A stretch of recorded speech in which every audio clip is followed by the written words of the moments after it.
Breaking news. ప్రియుడి torture భరించలేక ఒక యువతి ఆత్మహత్యకు పాల్పడింది.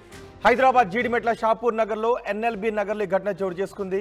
అఖిలకు ఓరుగంటి సాయి గౌడ్కు మధ్య 8 సంవత్సరాలుగా ప్రేమాయణం ఉంది.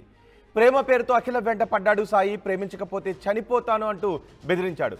దీంతో సాయి ప్రేమను అంగీకరించింది అఖిల. పెద్దలను ఒప్పించి మరీ పెళ్లికి నిర్ణయం తీసుకుంది. ఈ మధ్య సాయి గౌడ్ తీరులో మార్పు వచ్చింది. అఖిలను మానసికంగా సాయి గౌడ్ వేధించడం మొదలుపెట్టాడు అని తెలుస్తోంది. కోపంతో రోడ్డుపైనే పలుసార్లు కొట్టాడు అని చెప్తున్నారు కుటుంబ సభ్యులు. సాయి కొడుతున్నాడు అని అమ్మ నాన్నలకు చెప్పింది అఖిల.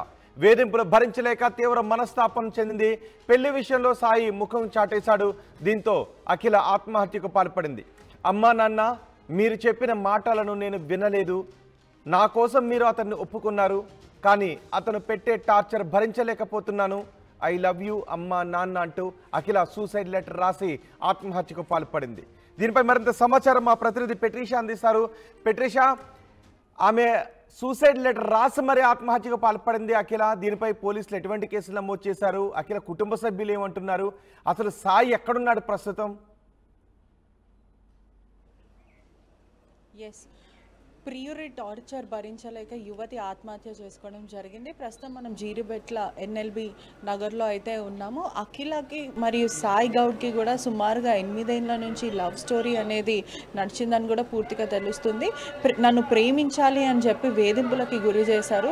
చాలాసార్లు బ్లాక్మెయిల్ చేయడం కూడా జరిగిన తర్వాత బ్లాక్మెయిల్ చేసిన తర్వాత కూడా అతను చాలాసార్లు నన్ను ప్రేమించాలి అంటే ఫోర్స్ చేయడం జరిగింది. దానివల్ల తను అఖిల ఆ ప్రేమని ఒప్పుకోవడం జరిగింది. ఒప్పుకున్న తర్వాత కూడా కుటుంబ సభ్యులకి అంగీకారం కోసం చాలాసార్లు బతిమలాడింది. దాని తర్వాత పెద్దల సమక్షంలో అందరితో మాట్లాడి పెళ్లికి ఒప్పించుకునే ప్రయత్నం చేశారు.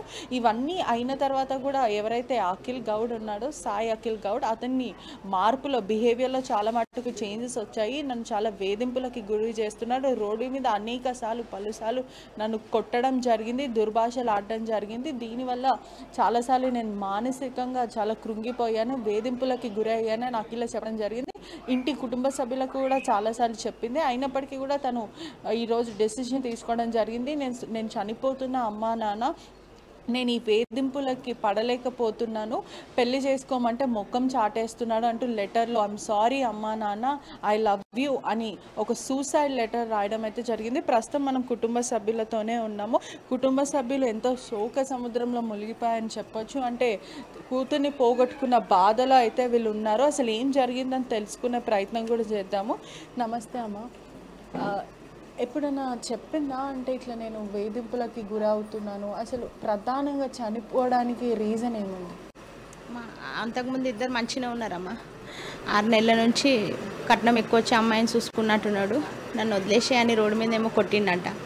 అవన్నీ కొంచెము కొన్ని చెప్పింది నాకు, కొన్ని చెప్పలేదమ్మా. నాకు కూడా ఆరోగ్యం మంచిగా ఉండదు, వాళ్ళ డాడీకి కూడా మంచిగా ఉండదు. తమ్ముడేమో చిన్నోడు, వాడికి ఏం తెలియదు. అంతేనమ్మా.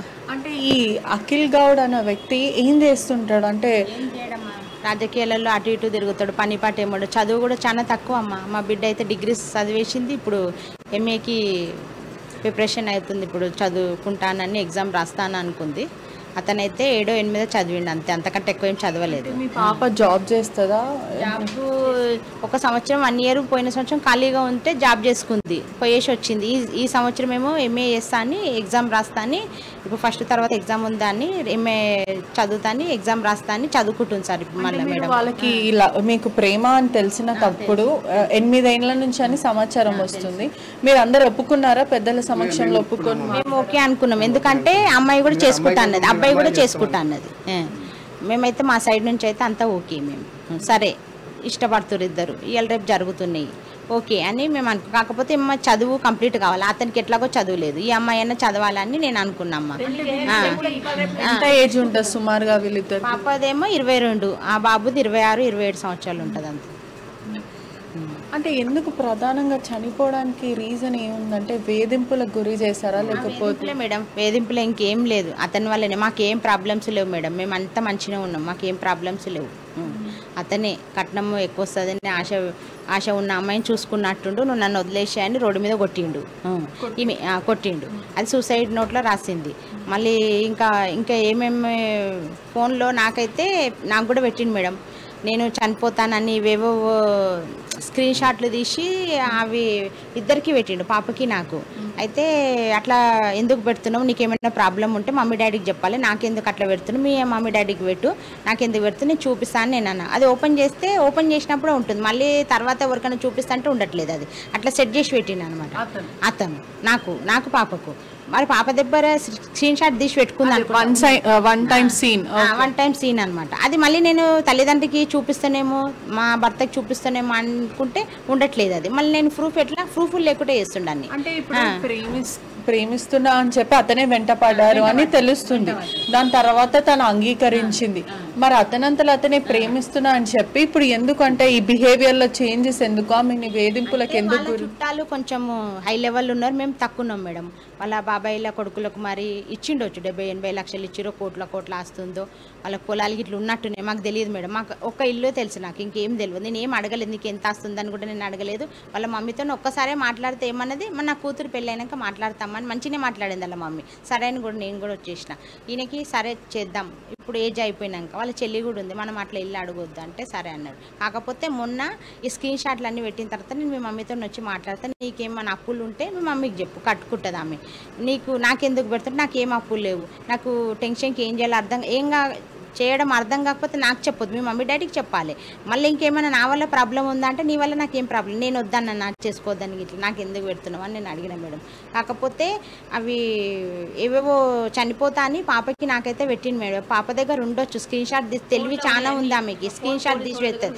నాకు ఈ ఫోన్లు స్క్రీన్ షాట్ తీయడము, ఇవన్నీ ఓపెన్ చేయడం అవన్నీ తెలియదు మేడం. ఫోన్ వస్తే మాట్లాడడం, చూసుకోవడం, అందులో ఏమైనా తెలియకపోతే ఆమెనే చూపిస్తుంది, అంతే తప్పించి ఇంకేం లేదు. అంటే రోడ్డు మీద కొట్టినప్పుడు మీకు చెప్పిందా ఇట్లా వేధింపులకు? రీసెంట్లీ మొన్న నోట్ ఉన్నది కదమ్మా, లెటర్ రాసి ఉంటేనే తెలుస్తున్నారు.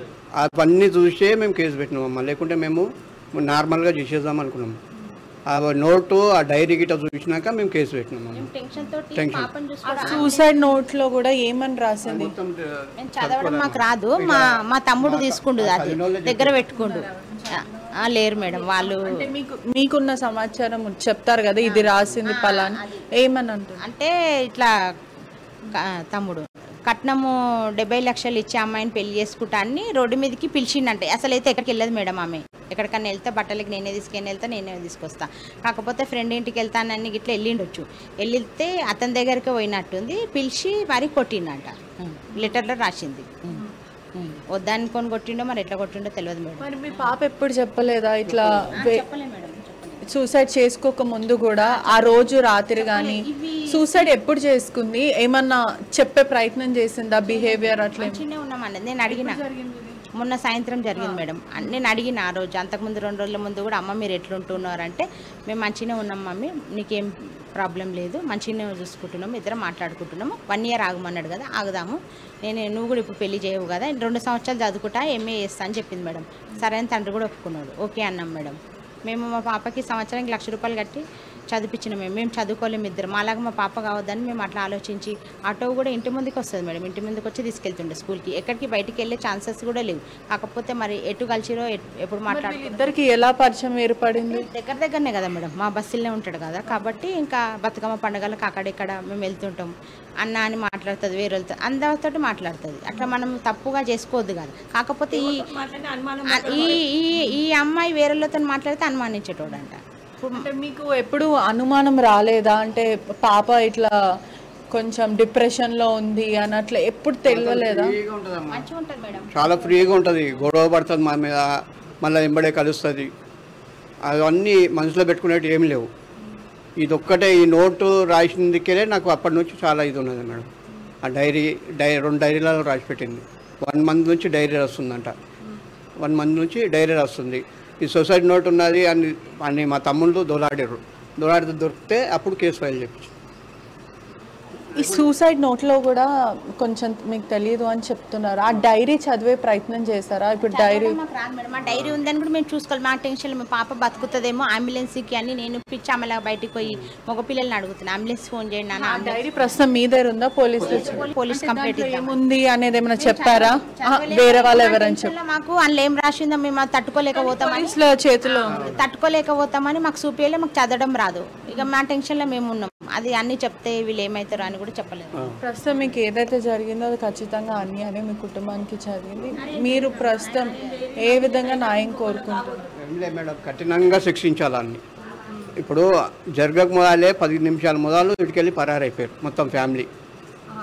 ఇప్పుడు ప్రస్తుతం వాళ్ళు ఎక్కడున్నారు అంటే పోలీసులు కూడా ఐడియా లేదు, ఇంత మటుకు అరెస్ట్ చేయలేదు.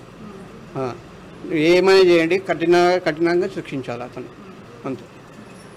అంటే మా పాపకి ఇట్లా జరిగింది కదా, ఇంకో పాపకు కూడా అట్లా జరగదు. ఆడపిల్లలు కూడా తల్లిదండ్రుల మాట కూడా కొంచెం వినాలి, మగ పిల్లలు కూడా వినాలి మేడం. తల్లిదండ్రులు ఎప్పుడైనా కానీ ఆడపిల్లల్ని మంచి వాళ్ళనే చూసి ఇద్దాం అనుకుంటారు కదా మేడం. ఈ అబ్బాయి కూడా అట్లా నాకు మంచిగానే అనిపించిందని నేను అనుకున్నాను మేడం. నమ్మినా మేడం, మేము మొత్తం నమ్మించిన్నాను. కాకపోతే 6 నెలల నుంచి టార్చర్ చేస్తుందని కొంచెం నాకు తెలుసు, కానీ తండ్రికి అయితే ఏం తెలియదు మేడం. చేస్తే నేను వెళ్ళి అడిగితే నేను అట్లా ఏం చేస్తలేను, కొంచెం టెన్షన్ తోటి నాకు అట్లయితుంది ఇట్లయితుంది అని అట్లా చెప్పింది మేడం. నేను కూడా నీ కొడుకులాగానే అంటే సరే అని నేను ఒప్పుకున్నాను మేడం. 1 ఇయర్ తర్వాత పెళ్లి చేసుకుంటాను నాతో చెప్పింది మేడం. మళ్ళీ 70 లక్షల మ్యాటర్ మధ్యలో వచ్చింది మేడం. అది దాని గురించి జనరల్లీ ప్రేమ పెళ్లిలో ఈ కట్నం ఇవన్నీ ఉండవు.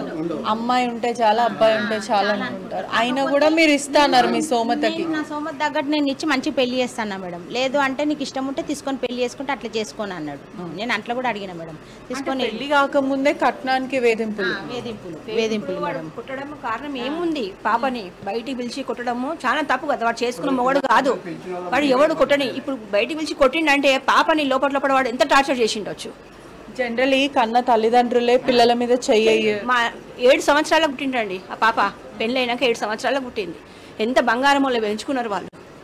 అటువంటి వాడిని అది వాడు రోడ్డు మీద పిలిచి కొట్టిండు పాపని అంటే కారణం ఏంది? వానికి ఎంత ధైర్యం కావాలా కొట్టడానికి? కాకపోతే వాడు కూడా బతకొద్దు. మా పాపని ఎట్లా అయిందో వాడు కూడా అట్లా కావాలి. ప్రేమ ఉంటే అట్లనే చేసేటోడు మేడం. నిజ ప్రేమ అయితే అట్లనే చేస్తుండే, చూస్తుండే. అంటే చూడ్డానికన్నా వచ్చాడా చనిపోయిన తర్వాత? నేను వాళ్ళ ఫ్రెండ్స్కి చెప్పిన వచ్చి చూసుకోమని ఆఖరి చూపు. నేను ఏమన్నా అంటేనేమో భయపడి రావట్లేదేమో, వచ్చి చూసుకోమని నేను అన్నాను అని చెప్పి నన్ను నమ్మించింది మేడం నా కొడుకు. అంటే మీరు ఏమన్నాను నేను, ఆయన ఆఖరి చూపు చూసుకో అని కూడా అన్నారు.